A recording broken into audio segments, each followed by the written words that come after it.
Shout out to Anno Domine Beats.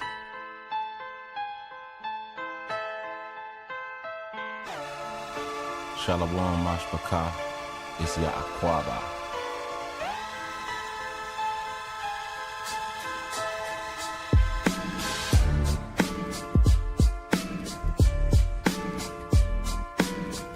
Like, share, and subscribe. Listen to the word of Ya'akwaba. Listen to the live.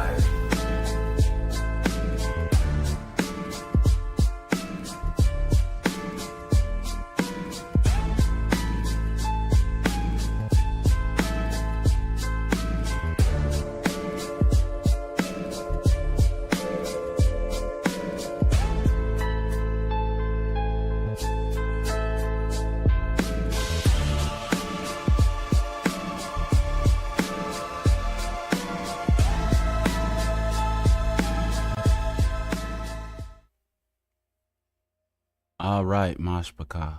Shalom. Shalom. Thank y'all for coming today. Aman. I'm not going to prolong this here. I'm going to go ahead and get right into it, fam. And you see I got the question up there. If you believe every culture love, I wrote it that way, but if you believe every culture love is good for us, please put in a 1. If you believe that every culture love for us is good, please put in a 1. But if you believe it's bad, please put in a 2. Or do you don't know, just put I don't know. All right. Go ahead and turn your Bible to 1 Kings chapter 10. 1 Kings chapter 10. We're going to go ahead and start reading. All right. Now this right here, this story right here is going to speak for itself. So we're talking about love according to Abar, to the Abar. Abar is our name. Abar means what they say, Eber or Hebrew. So let's go here. This is verse 1 of 1 Kings chapter 10. And when the Malaka of Sheba heard of the fame of Solomon concerning the legacy, the name of Yahweh, she came to prove him with hard questions. And she came to Jerusalem with a very great train, with camels that bear spices, and very much gold and precious stones. And when she had come to Solomon, she communed with him of all that was in her heart, as Solomon told her all her questions. There was not anything hid from the king, from the Malak, which he told her not. And this queen right here is called Nikita in Africa. She's from what they say, Ethiopia. And when the Malaka of Sheba had seen all of Solomon's wisdom and the house that he had built, the meat of his table and the sitting of his servants, of his slaves, Abid, and attending of his ministers and their apparel, and his cupbearers, and his ascent by which he went up unto the house of Yahweh, ascent by which he went up to the house of Yahweh, there was no more rawak in her. She couldn't contain herself. And she said to the king, it was a true report that I heard in mine heart, in my own land, that thy acts and of thy wisdom. Howbeit I believe not your words. Look at Queen Nikita here, the Queen of Sheba. Howbeit I believe not the words. Look at this queen until I came, and mine eyes had seen it. And behold, the half was not told to me. Your wisdom and prosperity exceeded the fame which I heard. So before she just said, I'm going to believe it because everybody praising this man. He's the richest man in the world. And he's a dark-skinned man, rich, wealthy. And she heard of his name, where you get the word fame and legacy and reputation from. So she said, I have to go and see this thing for myself, the queen said. And you know, his name spread throughout all of the kingdoms. Happy are the men, are the Adam. Happy are these thy slaves, which stand continually before you, and adhere your wisdom. Barak be Yahweh, your Elohim, which delight in you, to set you on the throne of Yasha'Allah. Because Yahweh Ahaba Yasha'al forever, therefore made he you king to do judgment and justice. And she gave the Malak 120 talents of gold, and of spices, very great store, and precious stones. There came no more such abundance of spices as these which the queen, which the Malaka of Sheba gave to Malak Shalaman. And the navy, see, they had boats, because people act like we didn't know how to build boats. And the navy also of Haram, that brought gold from Africa. Yaktan's son, inheritance. Africa brought in from Africa, which means Gold Coast, Ophir, great plenty of almond trees and precious stones. And the king made the almug trees pillars for the house of Yahweh, and for the king's house harps, also solitaries for singers, that came no such among trees, nor were there seen unto this day. And Malak Shalaman gave unto Malaka Sheba all her desires. She came from a region where they spoke Gaaz.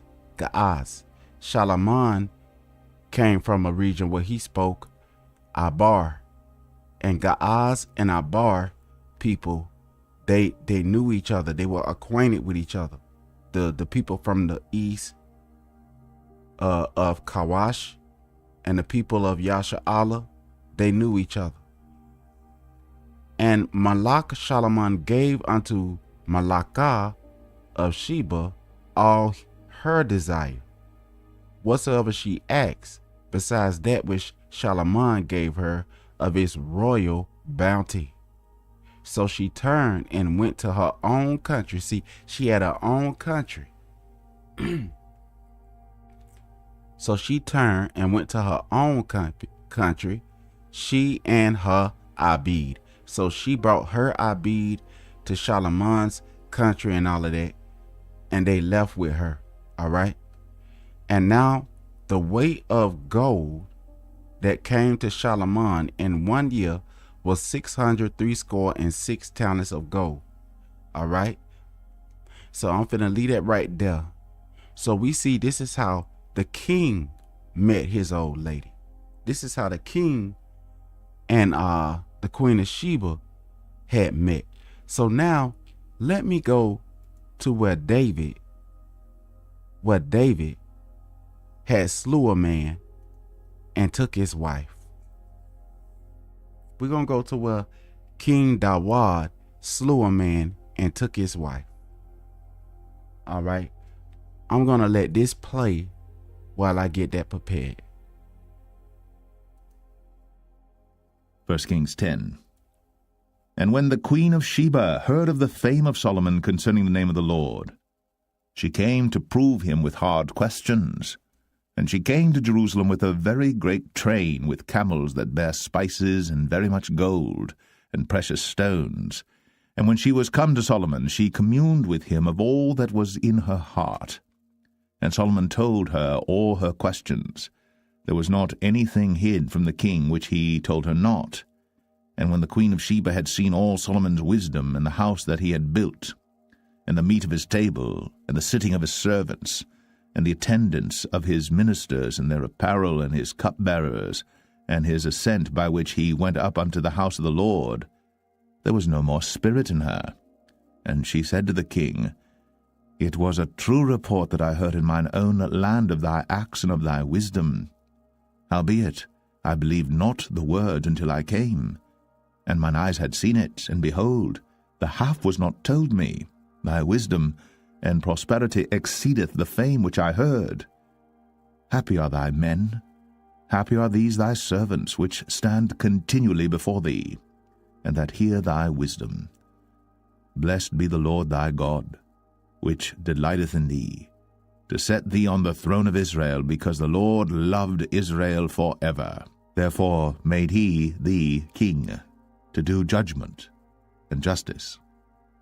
And she gave the king 120 talents of gold and of spices, very great store, and precious stones. There came no more such abundance of spices as these which the queen of Sheba gave to King Solomon. And the navy also of Hiram that brought gold from Ophir, brought in from Ophir great plenty of almug trees and precious stones.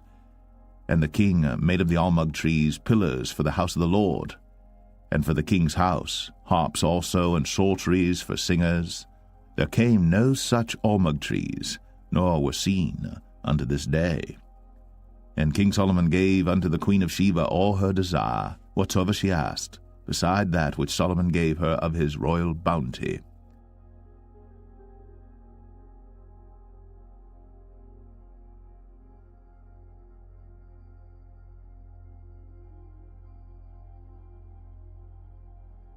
All right, so now I'm ready for the next one. So if you got your Bible, go ahead and turn it to 2 Samuel verse 11. 2 Samuel, 2 Samuel chapter 11, my bad. 2 Samuel chapter 11.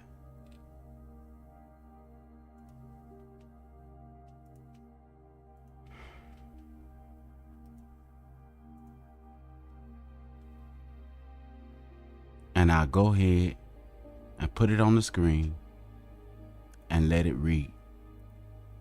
And I want y'all to listen close. I'm going to stop it and I'm going to play it at the same time. There's a message, there's a reason why I'm bringing this out that we need to understand. All right? So this is 2 Samuel chapter 11. Listen, Mashbakar. 2 Samuel 11. And it came to pass, after the year was expired, at the time when kings go forth to battle, that David sent Joab and his servants with him, and all Israel. And they destroyed the children of Ammon and besieged Rabbah. But David tarried still at Jerusalem. And it came to pass in an evening tide that David arose from off his bed, and walked upon the roof of the king's house. And from the roof he saw a woman washing herself, and the woman was very beautiful to look upon. And David sent and inquired after the woman. And one said, Is not this Bathsheba, the daughter of Eliam, the wife of Uriah the Hittite? And David sent messengers, and took her. And she came in unto him, and he lay with her, for she was purified from her uncleanness, and she returned unto her house. So they're saying that she had got off of her time of the month, and she took the there was a bathing practice that Yasharal had, that after she was done with her menstrual, and she had the time where she had to sit down in the pool and all that, and purify herself. So there was a specific amount of days that she had to wait for her body to be all the way cleaned out. Even after when the woman think her period is over, she had to wait for all that to be clean. And then she was bathing in the window, and Dawad looked through the window, and he was lusting after Uriah the Hittite wife. All right. And the woman conceived and sent and told David and said, I am with child. And so now Dawad laid down with Uriah the Hittite wife, and she conceived. You know, she got pregnant, and she said, I am with child. Now listen at what Dawad say. David sent to Joab, saying, Send me Uriah the Hittite. And Joab sent Uriah to David. And when Uriah was come unto him, David demanded of him how Joab did, and how the people did, and how the war prospered. Now, I don't know if, and I heard Brother Willie D talking about how a female, her boss bought her Valentine's gifts and all that, right? And the brother threw it on the ground, and he said he was calm about it, right? Now we talking about what is love. We talking about what is love, and I'm going to tie this in with Yasha'al. So the brother threw down the gifts. Now let's look at Malak Dawad when he ordered that Uriah the Hittite come to him after he had laid with his wife, and after she had got pregnant. And Dawad, look at the stuff that Dawad is in, Malak Dawad. Now let us go ahead and listen. And David said to Uriah, Go down to thy house, and wash thy feet. And Uriah departed out of the king's house, and there followed him a mess of meat from the king. But Uriah slept at the door of the king's house with all the servants of his lord. And so Uriah didn't go back to his house. Uriah slept, look at this, but Uriah slept at the door, at the Delath of the Malak house with all his servants. So we see here he was using his spear to guard the house. But look at what Dawad was doing. But Uriah slept at the door, at the Delath of Malakyam house, a Malak house with all the slaves of his Adonai, and went down to his house. All right. And when they had, and I'm gonna let this read, went not down to his house. And when they had told David, saying, Uriah went not down unto his house, David said unto Uriah, Camest thou not from thy journey? Why then didst thou not go down unto thine house? Is Dawad telling Uriah the Hittite all this because he cared about him? All this because he cared about him being tired or famished from the desert, from war, for fighting for his country? Did Dawad say this to him because he loved him and wanted to secure him and mend up all of his sadness or whatever that Uriah was going through with? Did Dawad care about him resting? Listen. And Uriah said unto David, The ark in Israel and Judah abide in tents, and my lord Joab and the servants of my lord are encamped in the open fields. Shall I then go into mine house to eat and to drink and to lie with my wife? As thou livest, and as thy soul liveth, I will not do this thing. Now look at this, Uriah the Hittite. Say, listen, I want to go back on the battlefield and fight for my country, fight for my people, fight for my people. We are a royal nation, because just because he lived over there in that part of that place, that was still an inheritance of Yasha'al, and his brother was in the military. And he said, I want to fight for my people. I don't want to go back home and lay up with my wife. I want to go back out there in the field. Everybody else is out there living their life and for the kingdom, and they willing to give their life for the kingdom. Why would I want to go and enjoy the comforts of my wife? Now let's read this. And David said to Uriah, Tarry here today also, and tomorrow I will let thee depart. So Uriah abode in Jerusalem that day and the morrow. And when David had called him, he did eat and drink before him, and he made him drunk. And at even he went out to lie on his bed with the servants of his lord, but went not down to his house. And it came to pass in the morning that David wrote a letter to Joab, and sent it by the hand of Uriah. Now did the wad lay down and all that and get Uriah the Hittite drunk and all that because he was his homeboy and they was just having fun and it was just what friends do, just showing brotherly love. Hey, come on in my house. I'm the king. Mukasa Sukasa, come sit down. I'm your boss because I'm the king. I hired you to, I'm out here for you. I love you. Come into my house, drink, be merry. You're my friend. I need a friend. Uriah the Hittite. Did he do that for that? Was that kind of love? Was that agape love right there? Did Dawad want Uriah the Hittite to go and lay with his wife because he cared a lot about the marriage relationship, the eros relationship between him and his old lady? Did he tell Uriah to do all this stuff because of that? Let's let this read.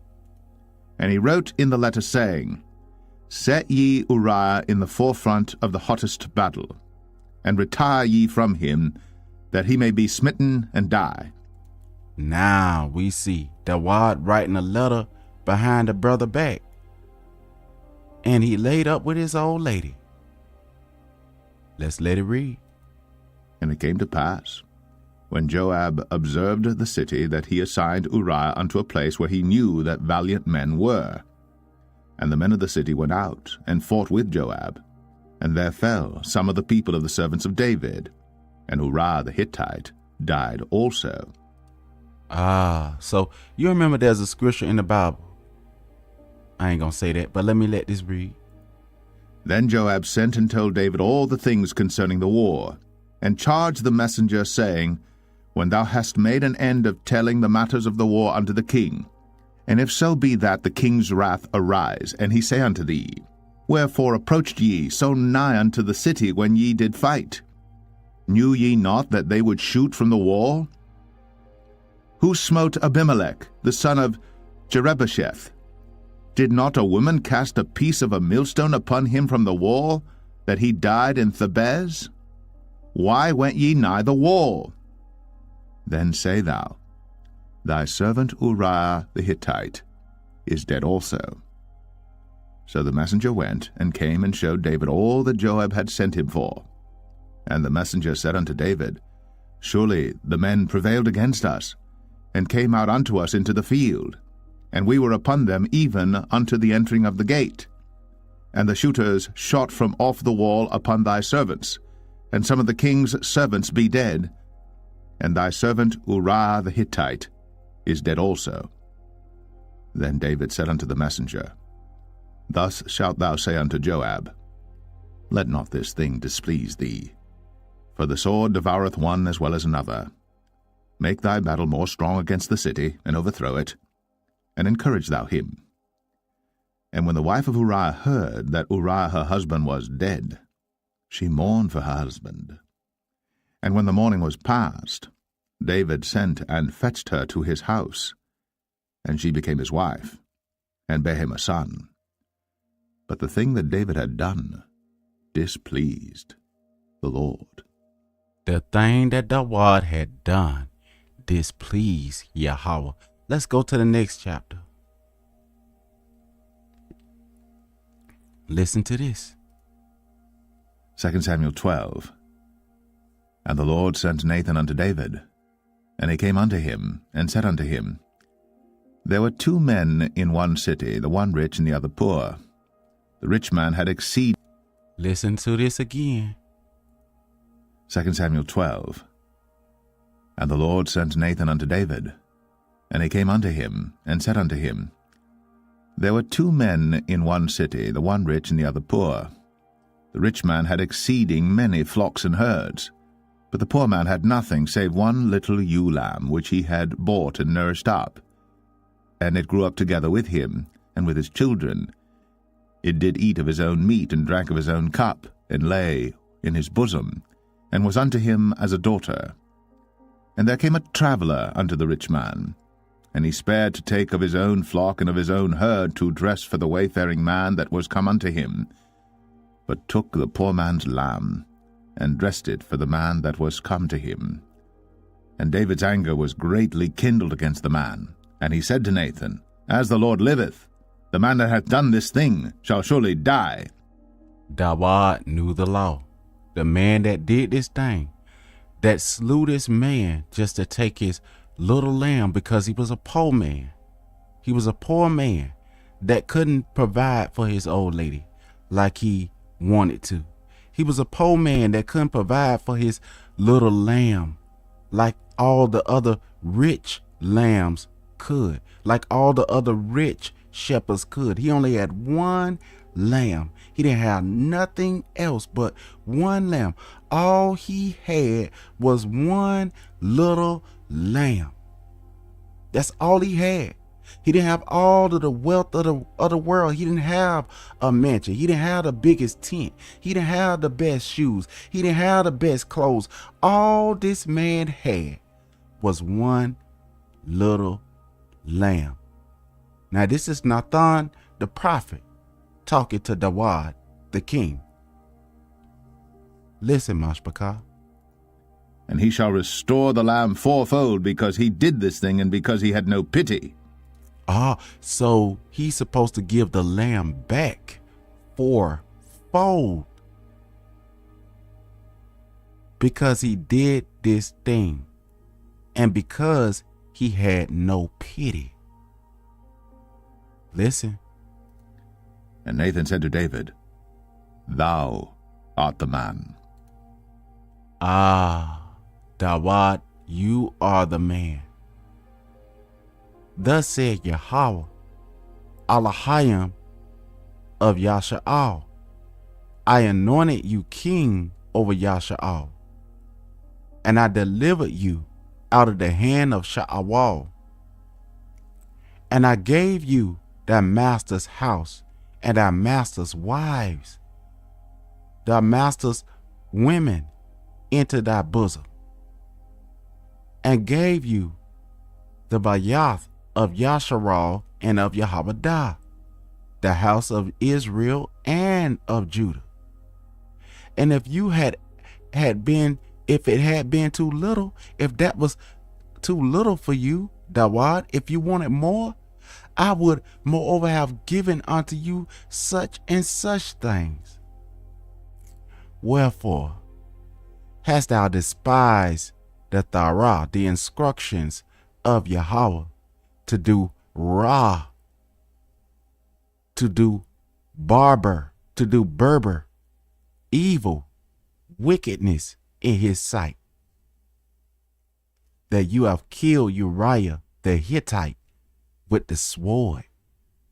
With the war you killed him, Dawad, and has taken his Asha, has taken his wife, his woman, to be your wife, and has slain him with the sword and the Banai Yam of Ammon.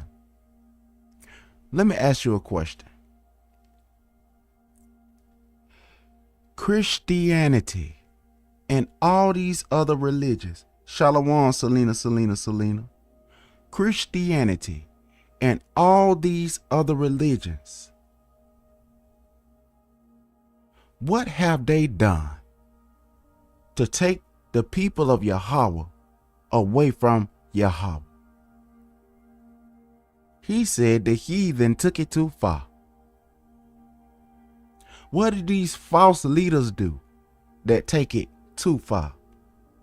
What is the Abar meaning of love?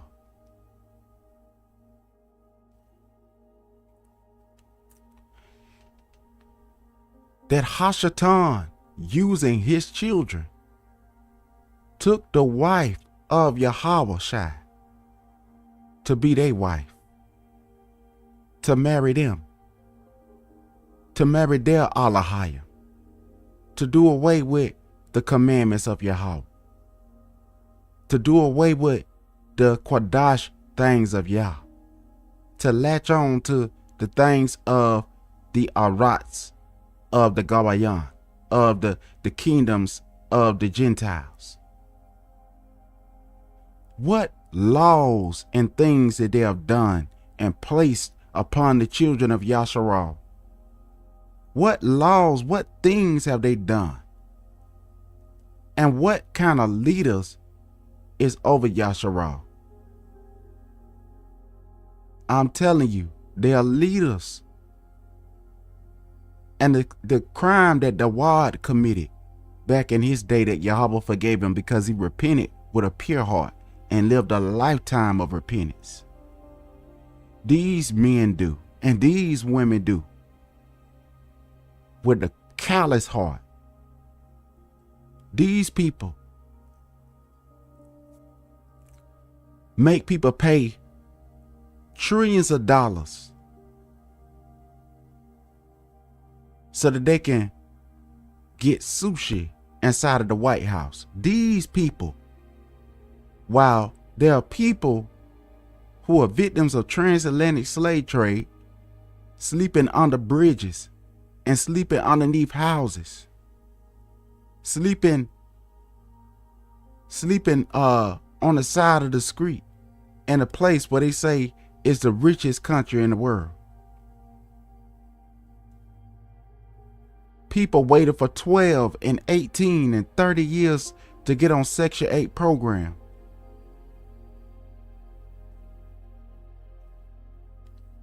But to pay people butter biscuit money to shuck and jive and hop and bob all across the country, to get people to vote for nothing, to vote for oppression. These people are worse. Their crime that they have done, they have left many daughters destitute. They have destroyed many marriages.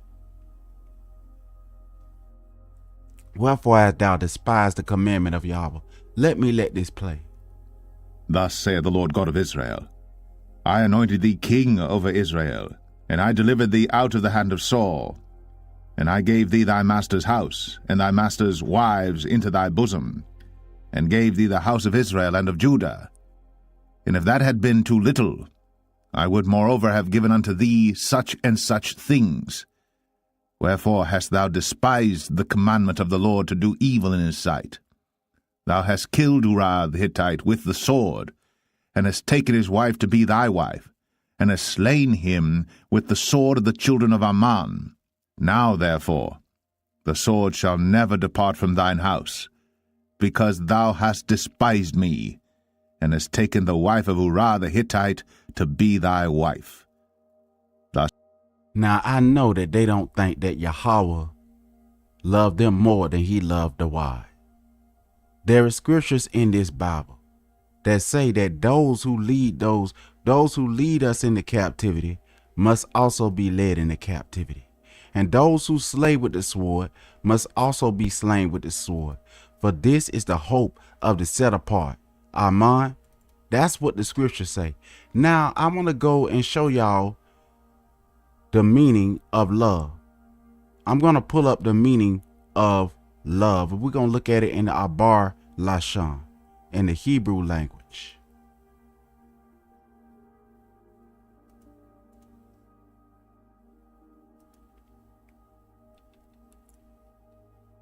This is the parent and root and child roots. This is the parent and child root of every language that everybody speaks. This is the language of Adam.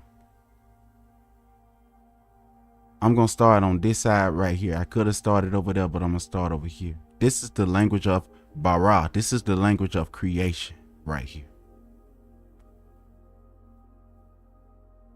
Like we see here, ha'a, look.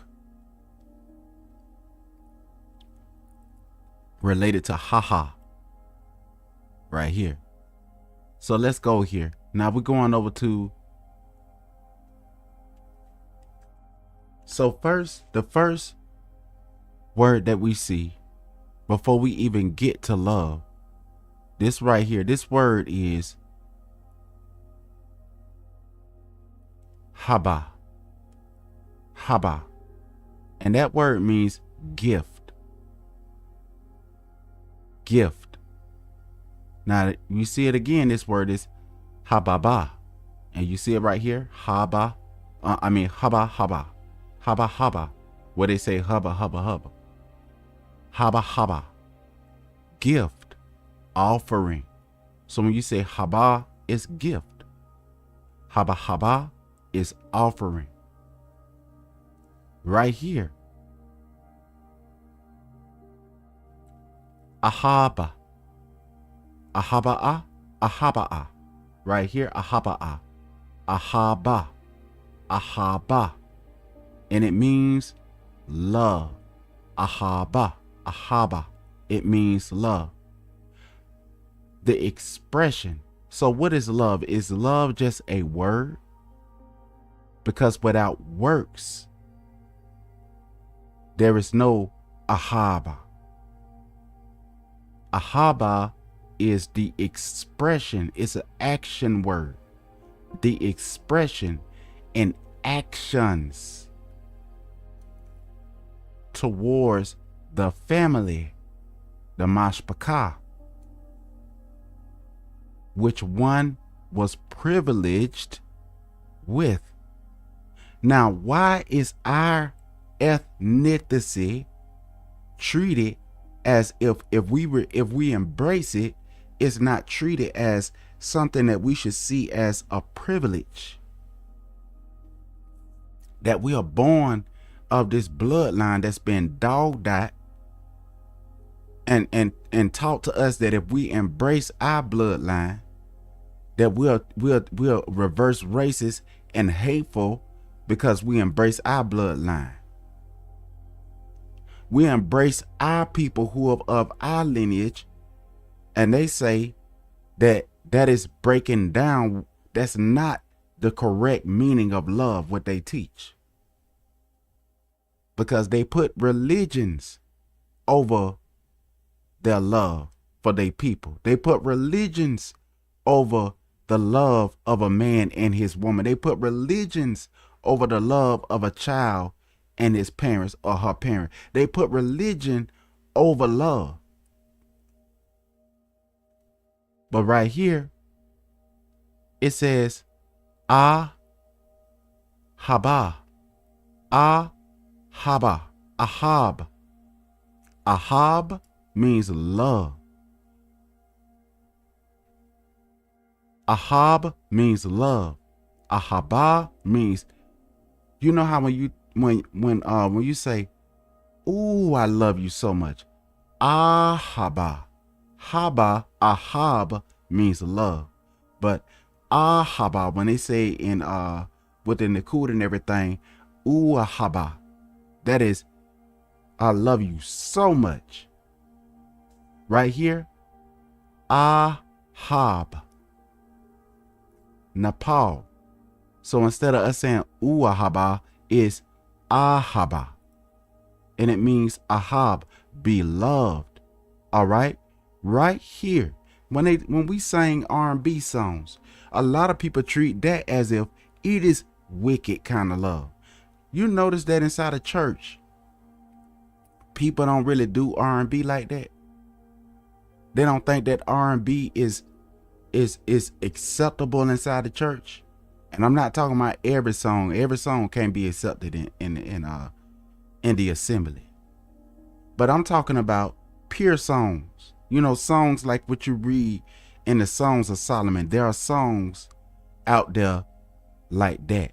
But those songs right there, they're not pushing those kind of songs, because that's not where the money is. So that's where they heart at. Their heart is where the money at. So they ain't gonna push that. The labels ain't pushing that kind of stuff. They want to push open relationship, push cultural and tribal destruction kind of relationships, where you no longer preserving the blood lineage of your fathers. You don't longer care about your grandmother. You're willing to erase them and breed them out of existence. This is what a lot of people are willing to do, because they have left the original meaning of ahaba, of ahab, and have gone over to some other kind of love. And the love that they go to, the word for that love, it is called the love that Dawad was having for Uriah the Hittite old lady. That's the wrong kind of love. The love, the forbidden love. That was the forbidden tree that Dawad ate from.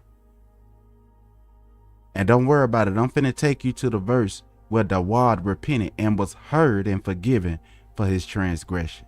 I'm not bringing this out in order to annihilate and destroy people. I'm bringing this out because we have a problem as a people that what we think is love, it is not love. So when we see here, awahaba, right here, this word is wawa, and the root word for the wa is the hook, and the root word for the ba is the house. Love is the hook that keep the house together. Love. For Yahweh Shai, for Yahweh so loved the world that he gave his only begotten son. That's how he loved the world.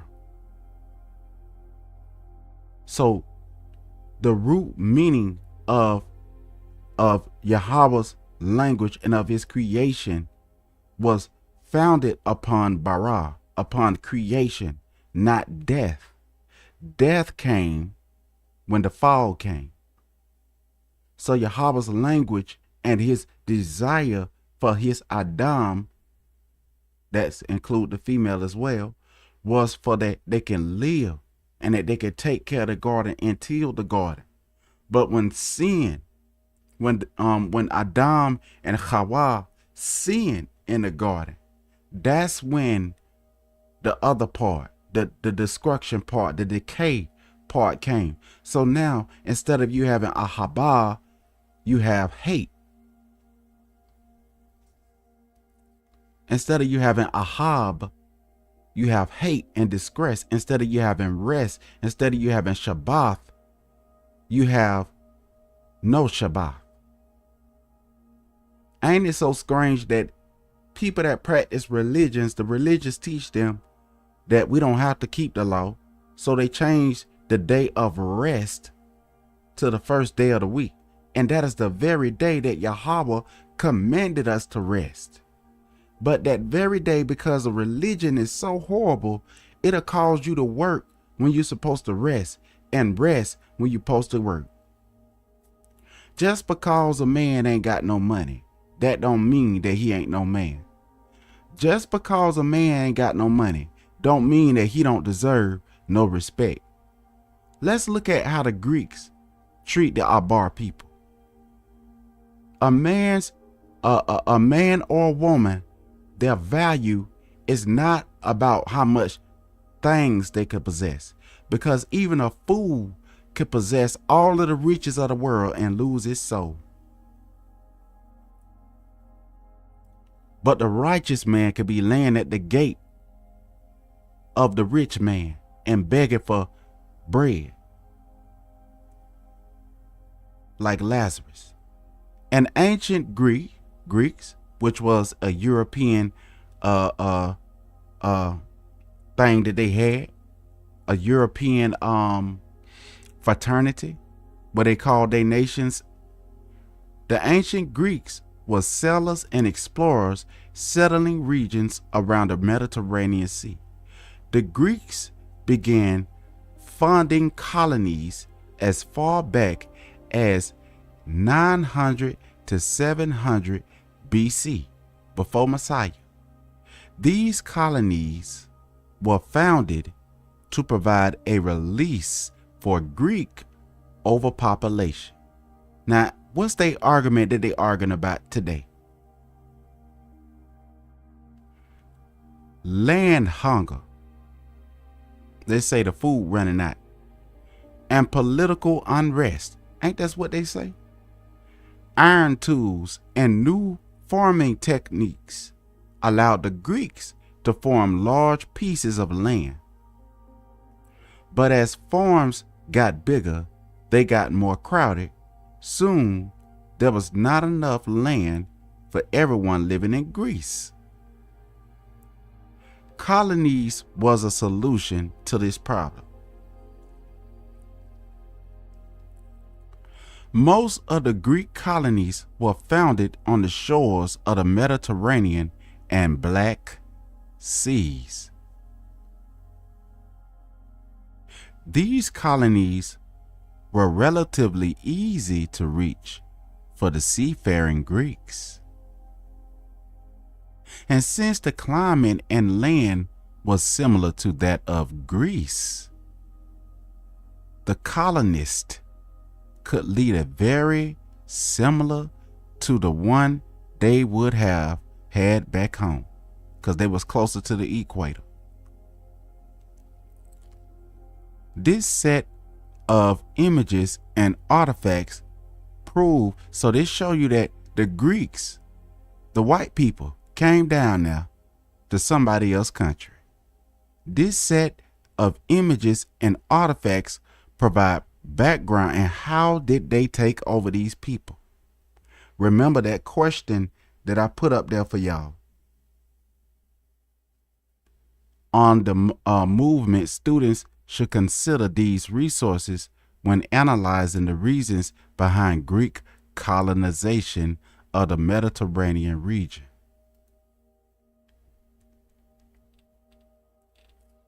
All right.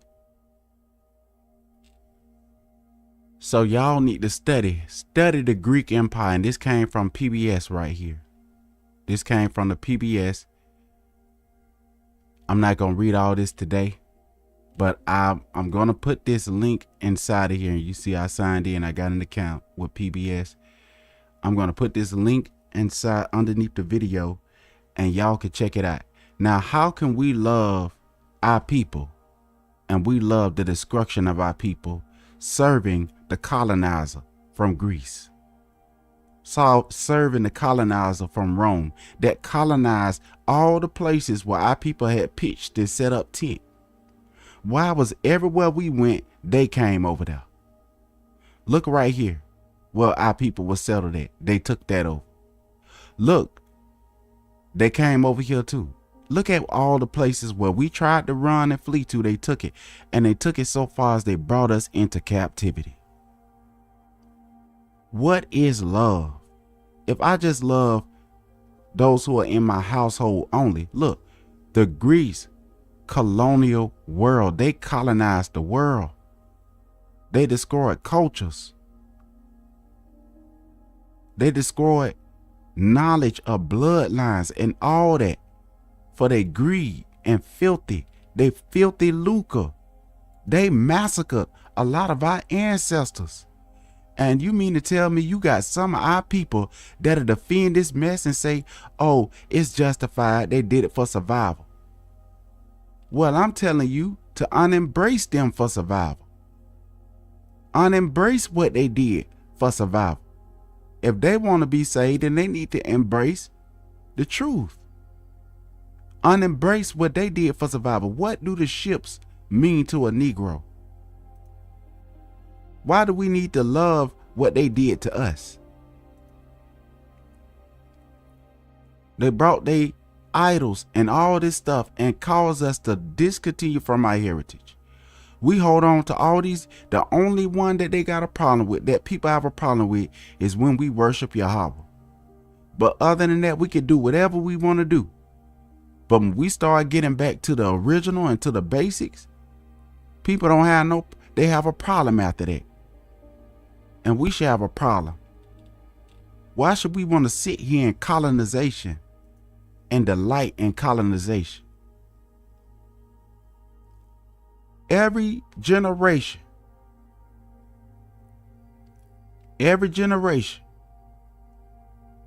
and this right here, this is Haggah, ponder. Every generation, all we doing is complaining about colonization, complaining about the issues that we got, complaining that why our women don't trust us, why they don't love us, complaining as men. What's wrong with us What's wrong with black people? Complaining as men, and we can't come together for nothing. All of us trying to be on top. Shalom, Sister Nitya. All of the brothers, they want all of the sisters to reverence them as kings. We want our sisters to reverence us as kings, but we can't come together for nothing. We see the sodas that used to be 10 cents and 44 cents as running around about $5 and $10. We see the bread that used to be 44 cents is running us almost a $5 bill, and it's probably gonna go up. We see rent prices done went high, and we looking up. We got leaders. These leaders got us telling us, hey, let's shut everything what they trying to do down. Let's shut it all down. No, y'all need to go and vote. Go and vote. Stop wasting y'all time and go and vote. I said, what's wrong with the brothers voting for doing? Why is we trying to wait for somebody to save us? There's another brother that was preaching about this. Why is we trying to wait for somebody to save us? And when the men from the other communities come inside our communities doing the things that they do, we still waiting. We waiting for legislation. Why don't the brothers in the community come together? Why do we got to get turned down on loans on banks? What is Haba? What is Haba?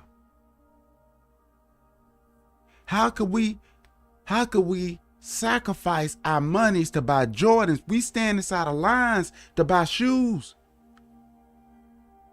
but we can't put $5 together to build a sidewalk.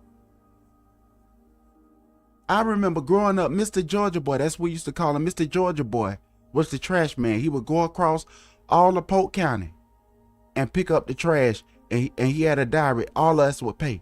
Guess what happened? Mr. Georgia Boy started to lose his job when the city man came in there with the truck. What happened to the milkman? We don't want milk no more. We want to go and shop. We want to integrate and outegrate from what we need to do as a people. We outgraded ourselves away. I remember growing up, I used to walk down the road and I saw Mr. Ben Lee store down there. I saw when I could go down the hill, and we called the hill, me and my homeboy Tydrell and Jadem and my little brother Antoine, we called that hill that we used to go down Hat Lee Hill. You know why? Because we know that Miss Hat Lee, which was an elderly mother, her store was right on the left hand side. All you had to do is go down the hill. But we liked to go down that hill. It was a steep hill. Do you know that there was a train track that separated us from downtown, which were where the white people stayed at? There was a big mounted up hill to block us from going over there. There was only one way in and one way out. And back in where we stayed at was up that big old hill. It's hard to climb up that hill as a little child. And guess who built that train track that we should have stayed? At least build on that side. If you're going to leave one side, why would I leave my mama house so I could go and set up stuff to destroy my mama and then come back complaining why my mama house destroyed? So what do a lot of leaders do? They leave out of the community to never return. They agree with bills that destroy our people, and then tell us to stop complaining and get over the past while they creating new problems, leaving out the hood. And when a rapper come back, or somebody that they consider as an undesirable person, and come to try to build up buildings and stuff in there, they want to talk about that person, but they ain't doing nothing. They ain't doing nothing. T.I. is building up, I saw it, T.I. was building up affordable houses for our people over there. But you got these shucking, jiving, hopping, bobbing, tap shoe diving Negroes get inside of these offices and they have no backbone. They have no courage. But they'll talk about what Martin Luther King talked about. They have a dream. Martin Luther King said he had a dream, and Martin Luther King was willing to die for his dream. And he repented before he died. He confessed his fault one to another. Elder Malcolm X stood on what he believed in. There are many artists that stood on what they believed in. That's why they ostracized from the community. There are many leaders that's standing on the block that's not ashamed to tell you that your bloodline ain't wicked to be. And those are the ones that's ostracized. Your real leaders ain't the one that everybody clapping their hands at. Your real leaders, most people who are real leaders, they don't see nothing happen for their people in their lifetime. Most real leaders, all they get is people to clap their hands because our people, we just want to hear. And that's what a brother was talking about on his broadcast. I shared. But most of us, we just used to hearing the truth. And we need to be primed to hear the truth. And we know what happened to real leaders like the brother was bringing out. What happened to real leaders? What happened to real women? Do y'all get the parts to be the model? To show the sisters how to dress for real on national TV? Or are they looking for the women that's willing to let it all hang out?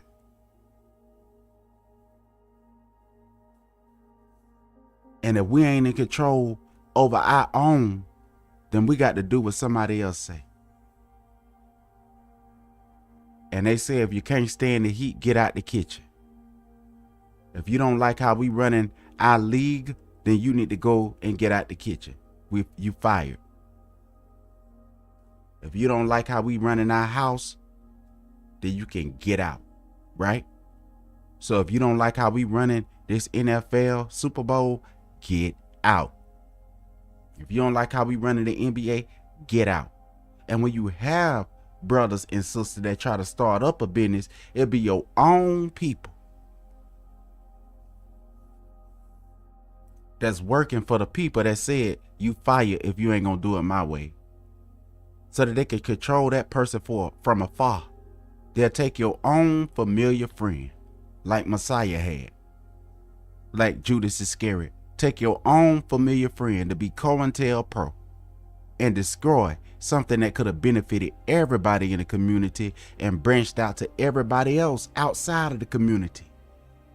And after they destroy it, they COINTELPRO it and put it inside a school lunch. So now what the Black Panthers had started up with the school lunch program to feed the children that nobody wasn't doing.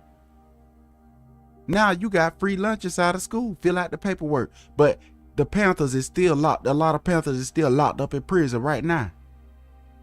What is love? Is love betrayal? Is love only looking good because I got away with betraying my brother and sister? What is love? What is love that we supposed to be working under minimum wage while prices is raising up every year? What is love if we come together as a nation like other people do? When you pay your taxes, that's going inside of that association. You are African American Inc. Incorporated, owned by the people that put that brand on you.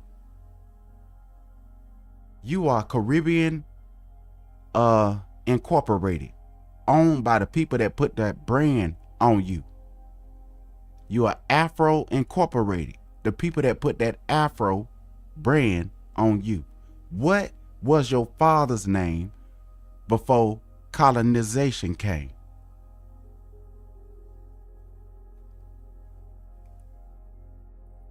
Family should be always greater than a religion. I got to go, family. I hope, like my wife say, and I hope that you got some out of this message. Shalom to the Mashpachah that came.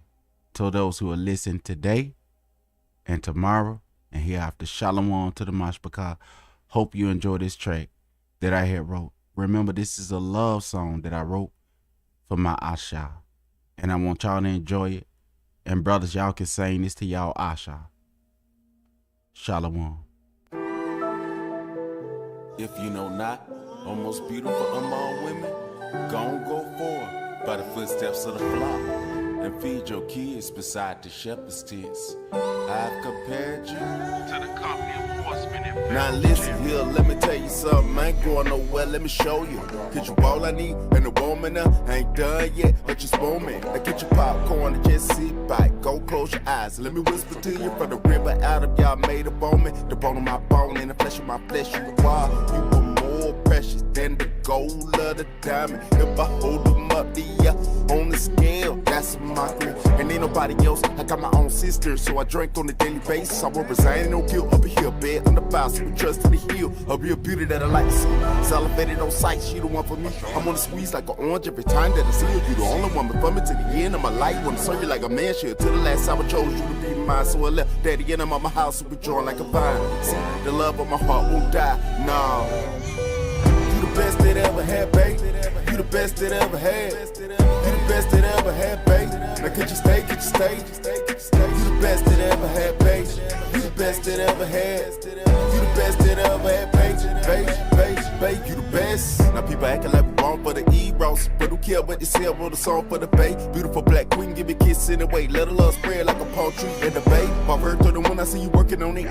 My name got praised, discreet, pay you work, ain't looking for nobody else, baby, you out there. JJ, give away, get back, ain't playing. In the cold world, you still faithful. Real daughters, I ain't lying, it's so great. Lot of sister honor, but this one I gave you. Daughter of a judge, so I gotta treat you right. If I don't love you, then my prayer won't work. It don't matter how another look good in a skirt or a t-shirt or whatever on. And no matter what reveal, got my mind at home. Ain't nobody better than nobody. Got a woman that I love, pretty lady, you don't kill. Bust a buzz or a tilt. I feel elated, my rap songs only abbreviate. I'm a feel, ain't that real? Dedicated to set apart love. Not an animated or overrated. Instead you waiting for where to be back. You know me, so I dedicated to the day that I go to sleep, and that's all. You the best that ever had, babe. You the best that ever had. You the best that ever had, babe. Now could you stay, could you stay? You the best that ever had, babe. You the best that ever had. You the best that ever had, babe. You the best. You the best that ever had, babe. You the best that ever had. You the best that ever had, babe. Could you stay, could you stay? You the best that ever had, babe. You the best that ever had. You the best that ever had, babe. You the best. Marriage is honorable. In the bed under fire. I know the world wanna make marriage between a man and a woman look evil, but that's what all the higher made Adam and Hawa to do, to till the earth.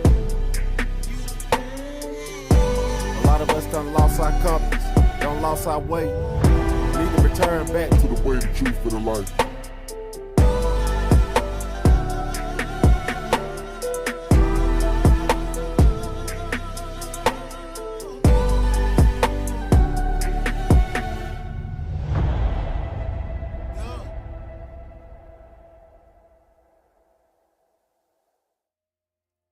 All right, and I forgot, before I leave here, I'm going to let the prayer that the Wad prayed for his repentance, and I'm going to drop off the live.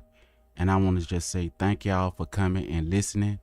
I hope that this message right here bless you and that you got something out of it. Shalom. Psalm 51. Have mercy upon me, O God, according to thy loving kindness. According unto the multitude of thy tender mercies, blot out my transgressions. Wash me thoroughly from mine iniquity, and cleanse me from my sin. For I acknowledge my transgressions, and my sin is ever before me.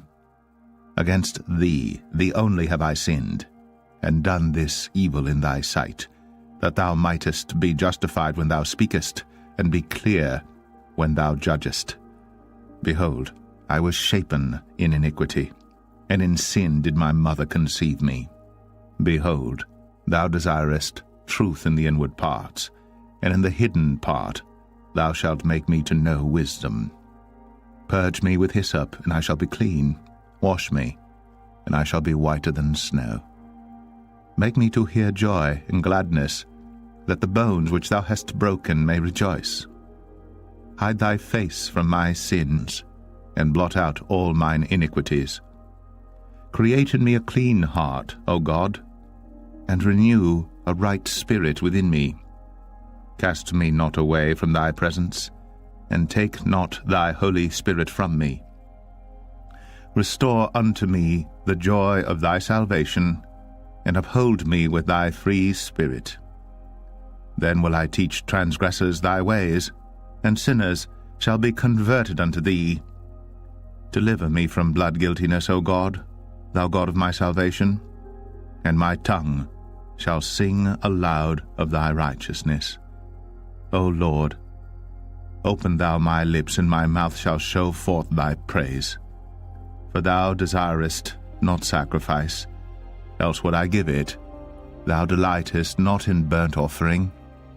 The sacrifices of God are a broken spirit, a broken and a contrite heart, O God, thou wilt not despise. Do good in thy good pleasure unto Zion. Build thou the walls of Jerusalem. Then shalt thou be pleased with the sacrifices of righteousness, with burnt offering and whole burnt offering. Then shall they offer bullocks upon thine altar.